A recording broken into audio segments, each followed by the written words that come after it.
হয়ে গেল নাকি? এই জানো তো, গ্রামের সব জলাশয়ের জলস্তর না নেমে গেছে, পুকুরও শুকিয়ে গেছে, কুয়োতে জল অনেক নিচে চলে গেছে। কি যে হবে কে জানে। এই বছর তো বৃষ্টি হয়েছে কম, তার উপর মানুষজন জল ব্যবহারের চেয়ে নষ্ট করে বেশি। দেখি, মহারাজকে বলতে হবে।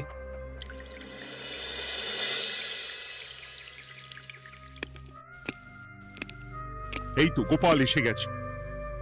শুনেছো, রাজ্যে সকল জলাশয়ে শুধু শুনিনি, চাক্ষুষ দেখেছি, আর এর কারণ ও তার সমাধানও ভেবে এসেছি মহারাজ। তুমি কি বলতে চাইছো সেটা বলো না খোলসা করে। মহারাজ, আসন্ন দিনে জলাভাব মেটানোর একটাই উপায়, তা হলো প্রজাদের উপর কর চাপানো। মহারাজ, আমার ঠাকুরদা বলতেন, যা মেলে মূল্য বিনে তার মূল্য কে আর জানে। আমরা যেহেতু জলের মতো এত মূল্যবান সম্পদ বিনামূল্যে পাচ্ছি, তাই একে গুরুত্ব দিতে শিখিনি। সবাই মিলে দেদার জলের অপচয় করছে। আমি এই অপচয়ের বিরুদ্ধে কর বসানোর পরামর্শ দিচ্ছি মহারাজ। জলের জন্য দেবে দাম, ছুটে যাবে কাল ঘাম। হ্যাঁ, যখনই জলের জন্য কর দিতে হবে, তখনই জলের অপচয় বন্ধ হবে। এতে লাভটা কি হবে গোপাল? মানুষ কম জলে কাজ করা শিখে যাবে, ফলে আগামী দিনে যদি জল সম্পদ কমেও যায়, এই কৃষ্ণনগরের প্রজারা আগে থেকেই তার জন্য প্রস্তুত হয়ে যাবেন। কিন্তু আমি আমার প্রজাদের কাছ থেকে জলের দাম নেব গোপাল? না মহারাজ, কর বাবদ যে অর্থ উপার্জন হবে, তার সাথে আপনার দান মিলিয়ে রাজ্যের মধ্যে একটা বিরাট কৃত্রিম জলাধার বানানো হবে। বাহ বাহ বাহ! যেখানে বৃষ্টির জল সংরক্ষণ করা যাবে মহারাজ।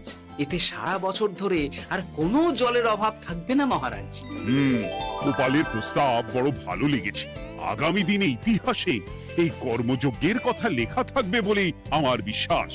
আর তাই আমি গোপালকে এই মুহূর্তে 50টি স্বর্ণমোহর উপহার দেব বলে ঘোষণা করছি। সাধু সাধু সাধু।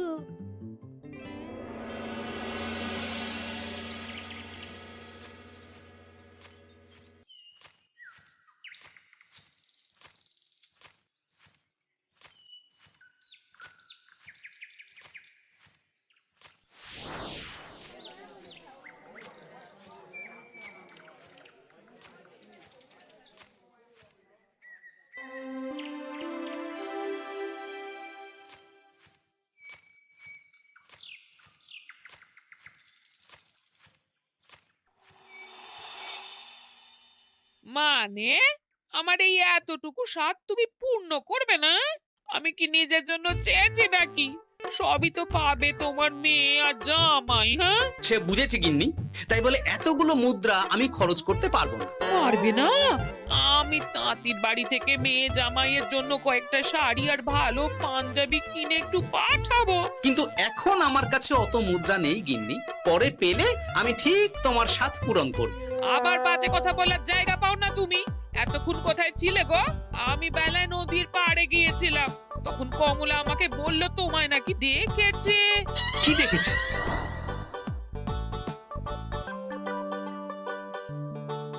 কোথায় গেল? এত বড় মুদ্রার থলে কি হাওয়াতে উবে গেল নাকি? এই রে, এ তো মহা ঝামেলা। কখন কে যে গিন্নিকে খবর দিচ্ছে সেটা টেরও পাইনি। বলি মুখে কুলু পাটলে যে বড়। বলি রাজা মশাইয়ের কাছ থেকে যে এত রোজগার করো, সেই মুদ্রা যায় কোথায়? আহ, কানের মাথা খেও না তো। আমি কি তোমার কোনো কিছুর অভাব রেখেছি? বলো একবার। খাওয়া পড়া কোনো কিছুর তো কোনো খামতি নেই তোমার। মানছি রাখোনি, কিন্তু তাই বলে আমিও তোমার স্ত্রী, তোমার গিন্নি গো, গিন্নি, তাই না? আমার তো জানার অধিকার আছে নাকি যে তোমার উপার্জনের অর্থ করি সব কোথায় যাচ্ছে? জানবে জানবে, সব জানবে। এখন কিছু খেতে দাও দেখি, পেটে ছুঁচোয় ডন বৈঠক মারছে। না, এরপর থেকে আর মহারাজের কাছে উপহার পেলে ওইভাবে খোলা হাটের মধ্যে দিয়ে আসা যাওয়া করা যাবে না।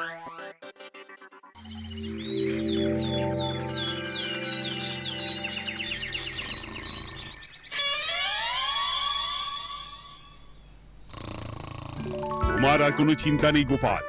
আমি তোমার মাসোহারা তো বাড়িয়ে দিলাম, সঙ্গে প্রত্যেক দিন তুমি 10 মোহর করে পারিতোষিক পাবে। এই নাও।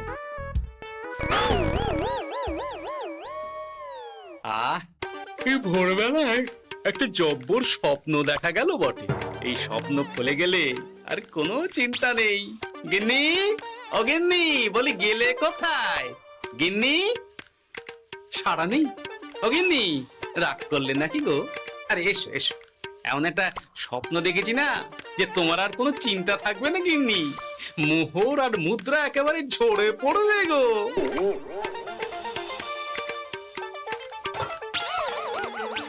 এ কি, এইসব ফলাহার সাজিয়ে রেখে গেল কোথায় গিন্নি? নিজের বাপের বাড়িতে তো যাবে না, কেউ নেই সেখানে। মেয়ের বাড়ি গেল নাকি? না, মেয়ের বাড়িতে তো গিন্নি যায় না। তাহলে না না, খালি পেটে এত ভাবতে পারছি না। আগে মুখ হাত ধুয়ে এসে কিছু খেয়ে নি, তারপর দেখি গিন্নি কোথায় গেল। না, গিন্নিকে তো কোথাও দেখলাম না। গেল কোথায়? যাকে আগে রাজবাড়িতে তো যাই, ফেরার সময় না হয় আবার খোঁজ নেব, ততক্ষণে ফিরেও আসতে পারে।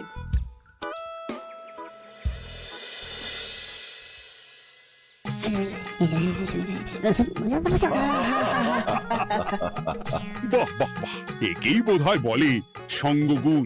অনেকদিন এত হাসি নিয়ে। যা বলেছেন মহারাজ। হাসির চোটে পেটে ধরছে খিল। কর্তা আর গিন্নিতে দেখছি রয়েছে অনেক বেল। কি গিন্নি, তুমি এখানে কি করছো? এ কি গোপাল, তুমি রাজসভায় এলে যে বড়? তুমি নাকি রাজসভার কাজ থেকে অবসর নিতে চেয়েছো? হ্যাঁ, এই কথা কে বললো মহারাজ? এই তো উনি বললেন।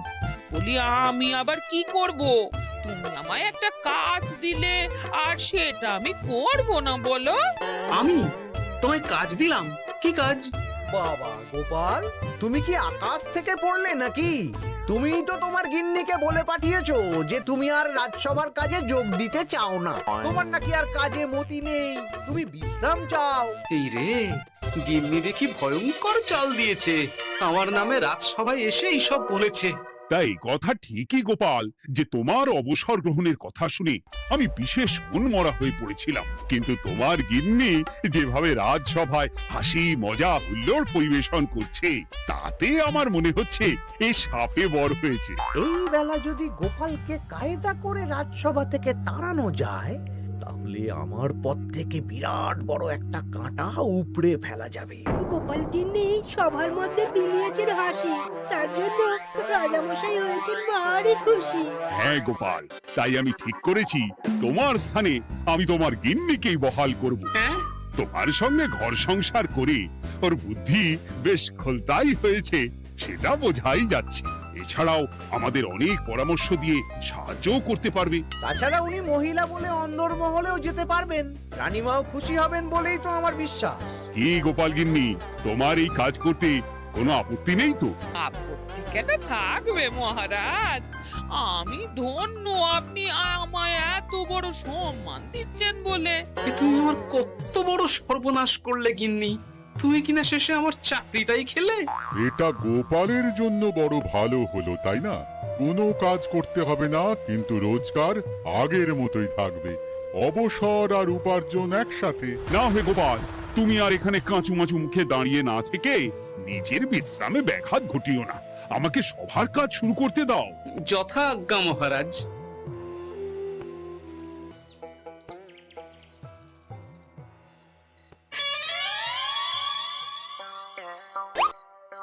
মানে মহারাজ সমস্যার সমাধান করতে দিয়েছেন তোমাকে, আর তার উত্তর দেব আমি?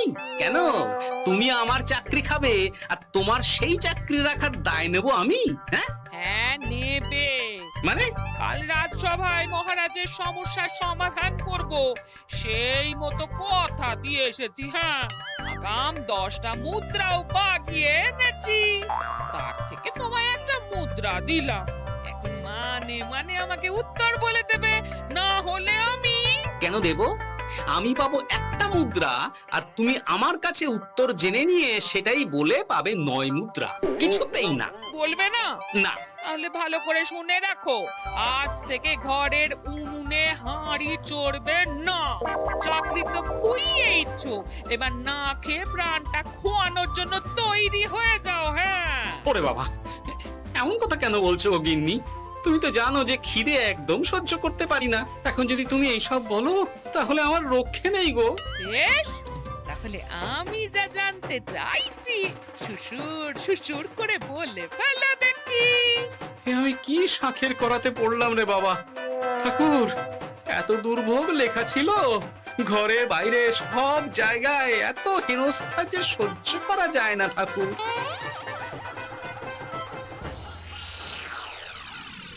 একেই তো বলে গো গিন্নি, মেঘ না চাইতেই জল। এতদিন কতভাবে চেষ্টা করেছি গোপালকে রাজসভা থেকে তাড়াবার, আর গোপাল নিজেই কিনা রাজসভা থেকে পালিয়ে গেল। কি সব বলছো? তোমার শরীর ঠিক আছে তো? শরীর মন সব ঠিক আছে, তবে গোপালের বদলে কাকে বহাল করা হয়েছে শুনলে তোমার মাথা ঘুরে যাবে। কাকে? গোপাল গিন্নিকে। আমার কিন্তু বিষয়টা খুব একটা সরল ঠেকছে না গো। গোপাল ভাঁড়ের বুদ্ধি তো আর যে সে বুদ্ধি নয়।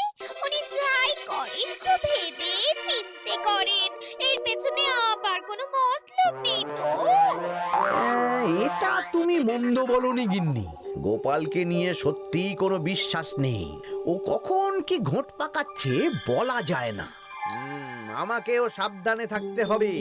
দেখতে হবে যে গোপাল আসলে কি চাল চালতে চাইছে।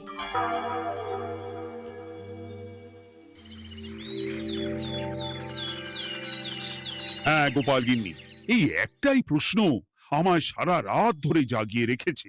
মানুষ মরে ভূত হয়, ভূত কি মরে? তাহলে ভূত মরলে কি হয়?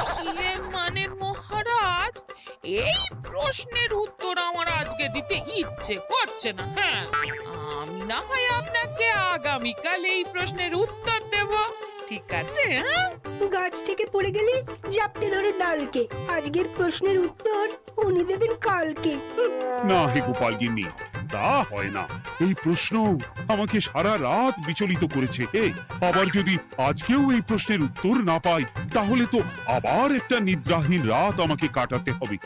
মানে আমি বলছিলাম কি মহারাজ, গোপাল গিন্নি তো সদ্য এই কাজে বহাল হয়েছে, তাই তাকে তো একটু সময় দেওয়া দরকার নাকি? কিন্তু প্রশ্নের উত্তর না পেলে যদি মহারাজের শরীর খারাপ হয়, তার দায় কে নেবে মন্ত্রী মশাই? এই রে, এখন আমি কি করব?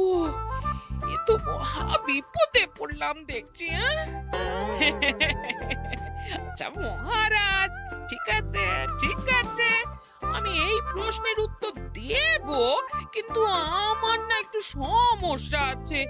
খোলা হাওয়াতে গিয়ে না দাঁড়ালে আমার ঠিক মাথা খোলে না, তাই বলছিলাম।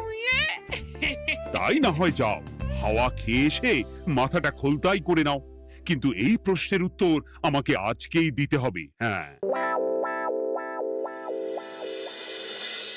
উফ, এই যে কি সমস্যা! সারাদিন ঘরে বসে থেকে থেকে তো আমার সারা গায়ে বাদ ধরে গেল। সেই সকালবেলা আমাকে ফলাহার কুড়িয়ে দিয়ে গিন্নি তো চলে গেছে রাজবাড়িতে চাকরি করতে। এদিকে আমার যে পেটে কিচ্ছুটি নেই, তার কি হবে? মহারাজ দোকানে গিয়ে যে ভালো মন্দ খাবো তারও উপায় নেই, তাহলেই তো কাঁড়ি কাঁড়ি খরচা। না, একবার দেখি তো উনুন ধরিয়ে অন্তত ভাতটা চাপাতে পারি কিনা, তাহলে গিন্নির ওই হাঁড়ি না চড়ার হুমকির হাত থেকে অন্তত বাঁচা যাবে।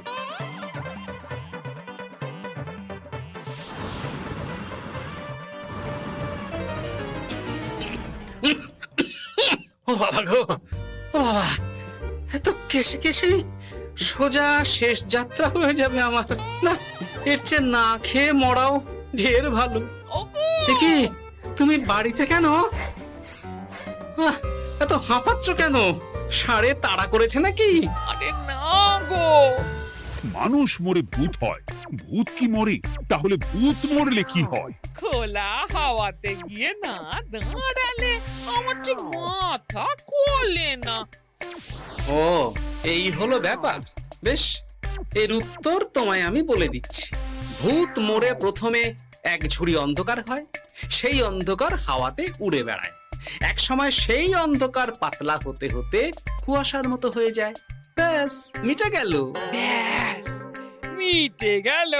যদি রাজা মশাই এই কথা বিশ্বাস না করেন, তুমি হলপ করে বলবে আপনি যখন মরবেন একদম মিলিয়ে নেবেন মহারাজ, এর চেয়ে এক পা এদিক ওদিক হয় না যেন। হ্যাঁ, এই না হলে তুমি গোপাল ভাঁড়, হ্যাঁ? বুঝেছো তাহলে? এই তুমি চিন্তা করো না, রাজবাড়ি থেকে ফেরার সময় আমি তোমার জন্য অনেক অনেক বাজার করে আনবো, ঠিক আছে? এই আমি যাই। এ তো ভারী মজা হলো। মহারাজ তক্ষুনি প্রশ্নের উত্তর চাইলে গিন্নি এইভাবে সেই রাজবাড়ি থেকে দুধ দাঁড়িয়ে ছুটে আসছে উত্তর জানতে। আমাকে তুমি একটা চাল দিয়ে কুপকাত করেছো তো গিন্নি। এইবার বুঝবে কত ধানে কত চাল।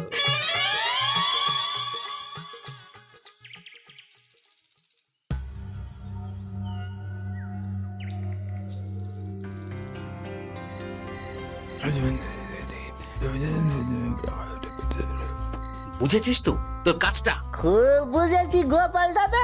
নেই, এবার লেগে পড় দেখি।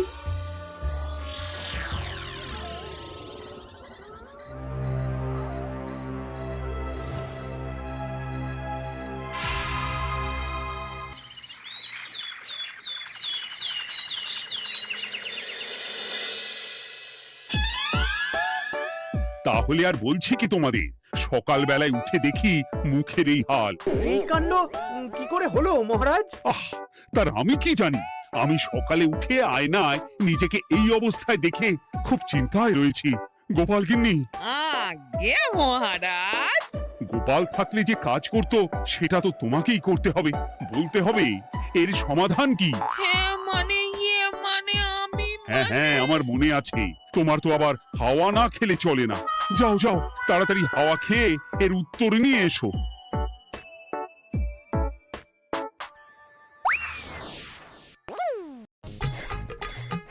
এই জন্য তুমি এত দূর ছুটে এলে গিন্নি? মহারাজকে বলবে যে তিনি যেন আজ রাতে চাদরটা মুখে ভালো করে মুড়িয়ে ঘুমোন, তাহলেই মিটে যাবে। এই রং চলে যাবে আর নতুন করে কিছু হবেও না। ও মা, বলি এত সোজা সমাধান, হ্যাঁ? তা নয় তো কি?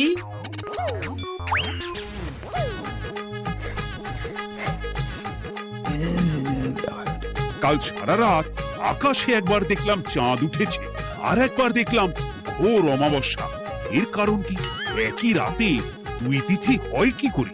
মানে আর একটা সমস্যা, হ্যাঁ, এটা আগে বললেই তো হতো মহারাজ।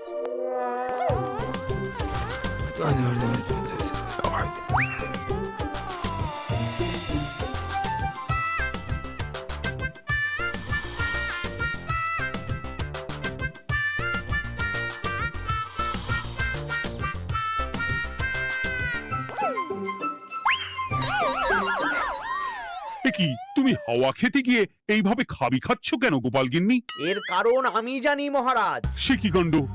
তুমি কি করে জানলে? গোপাল গিন্নি মোটেও হাওয়া খেতে যায়নি মহারাজ, সে গেছিল নিজের বাড়িতে গোপালের কাছে আপনার বলা প্রশ্নের উত্তর জেনে আসতে। মানে গোপাল গিন্নি তার মানে আমাকে ঠকিয়েছে? তা জানি না মহারাজ, তবে আমার মনে হয় এর পেছনে গোপালের কোনো গভীর ষড়যন্ত্র আছে, না হলে সে এমনটা করবে কেন? আর এক রাতেই আপনার সাথে এতগুলো অদ্ভুত ঘটনা পর পর ঘটবে কেন? বটে, এক্ষুনি গোপালকে ডেকে আনো।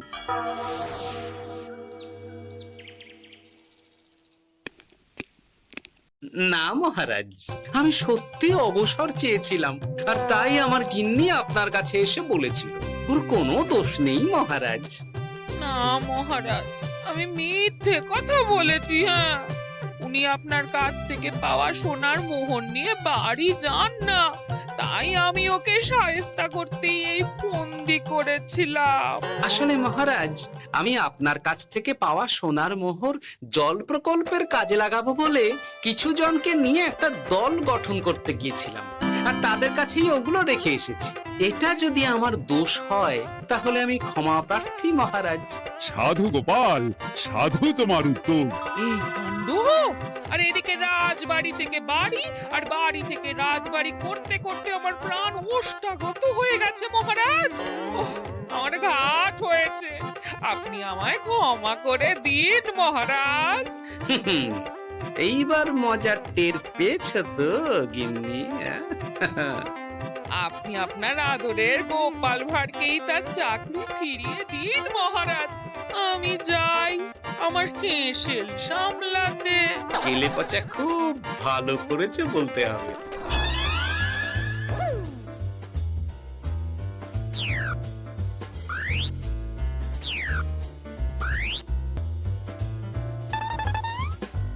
তবে মহারাজ, অমাবস্যা পূর্ণিমা সব আমার বুদ্ধিতেই কেলেপচা করেছিল। আপনার ওই মুখের রং, ওটি একটি বিশেষ রং যার আয়ু একদিন, তাই ওটা এমনিই মিলিয়ে গেছে।